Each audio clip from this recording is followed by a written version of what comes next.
E aí, gente, Hackerman aqui. No vídeo de hoje a gente vai continuar nosso vídeo sobre o algoritmo de Euclides, né? Analisando um pouco da história rapidamente, alguns pontos importantes para depois ir direto para o algoritmo em si, na parte do Python. E um cara importante na história relacionado a esse algoritmo é o Shalit, que a gente está lendo o artigo dele, né? E ele fala especificamente sobre Gabriel Lamé, né? O Lamé, que ele fala sobre a importância dele em relação da primeira análise, né? Publicadas sobre o algoritmo de Euclides, né? E não só o Lamé, mas também ele vai falar de caras anteriores, como Antonier, André Luiz Rinaldi, ou só Rinaldi, nesse livro aí, de trigonometria.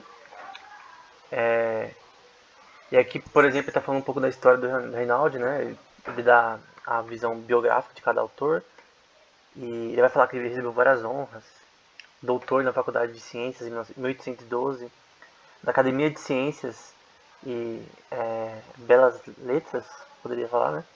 Ou Belas Artes, né? Em Lyon, em 1813, enfim, algumas das suas condecorações, né? E aqui tá falando um pouco, uma citação dele, né? Relacionada a maior divisor comum, né?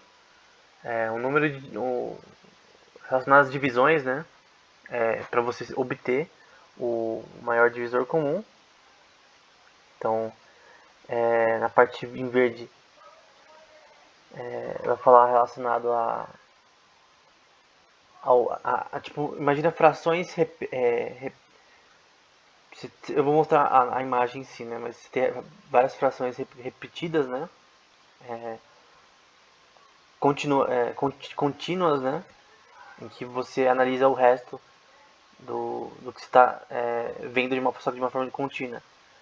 Acho que vai ficar mais claro nas próximas imagens, né? Então tem uma série de frações contínuas que a gente vai chamar de, por exemplo, de números de Fibonacci, né? Ou números primos de Fibonacci, ou sequências de Fibonacci. E aqui continuando, né? Indicando dois números que têm fatores comuns, propondo aí um maior divisor comum, né? Enfim, não focar tanto na parte de francês, que é um pouco mais complexo. E aí, não só ele que falou sobre. É só uma citação falando sobre. Citando o algoritmo de Euclides, né, no caso. E aqui um cara da École Polytechnique da França, que é Emile Laguerre, né? Não tem muita coisa biográfica dele na internet, assim, simples. Mas aqui ele vai dar na verdade, do obituário dele, que o Chalit vai buscar, né? Ele cita vários outros autores, mas a gente vai ficar só nos principais. E o Laguerre, né? Vai falar aí um pouco da história dele. Primeira vez que foi reconhecido o trabalho dele, né? Com uma análise do pior caso do algoritmo de Euclides, né? Em que ocorre uma sequência de números de Fibonacci, que você vê uma representação abstrata aqui, né? Você tem uma sequência de fatores que implicam o maior divisor comum, só que por divisão, né? Então é isso que aquilo que eu falei das frações contínuas, né? Você tem uma sequência de divisões contínuas, só que nesse caso nos números de Fibonacci uma regra dentro disso, né? Então é uma sequência de frações, pode ser indefinida, né? E os números de Fibonacci eles são definidos por nessa parte roxa, né? Então imagina uma função fn, então esse fn-1 e -2 vai ser relacionado a uma coisa contínua, só que cada repetição, você pode ver aqui embaixo na parte verde, que você vai ter 0, 1, 1, e aí o próximo número tem que ser a soma dos dois números anteriores. Então, isso aqui é uma sequência contínua, só que com os dois números anteriores é importante. Então 1 mais 1, 2, aí depois 2, 3, a soma consecutiva deles 5, e 3, 5, 8, 5, 8, 13, e assim de forma contínua, né? Então é chamado de sequência de Fibonacci, né? Simplesmente isso. E deixa eu lembrar o nome dele, do Laguerre, né? Do Emile Laguerre, o Chalit vai citar, né? essa sequência de forma fracionada, né? Então a mesma coisa, só que de forma fracionada. Então você tem ali 2, 3, 5, só que mesmo assim na parte de baixo você vai ter uma frações relacionada à mesma questão, de que você tem um número, você vai pegar a sequência deles, só que cada sequência vai ter que ter a regrinha de que os dois números anteriores vai ser a soma do número atual. Então 2, 3, 5, 5 mais 8, 13, enfim, 8 mais 13, 21 e assim sucessivamente, só que agora também com frações. E, na verdade, a razão dele citar essa sequência de Fibonacci é da implicação que o algoritmo de Euclides permitiria, né, encontrar uma sequência de Fibonacci ainda maior, contínua, né? Então, é mais ou menos isso, né? Que o algoritmo de Euclides poderia ter a ver com achar um número de Fibonacci, embora não seja o nosso foco. E aí vai citar, né, algumas frações relacionadas ao maior número comum entre as operações, né? Então, você vai ter que determinar o resto de cada denominador, né? Que seja de uma forma contínua, né?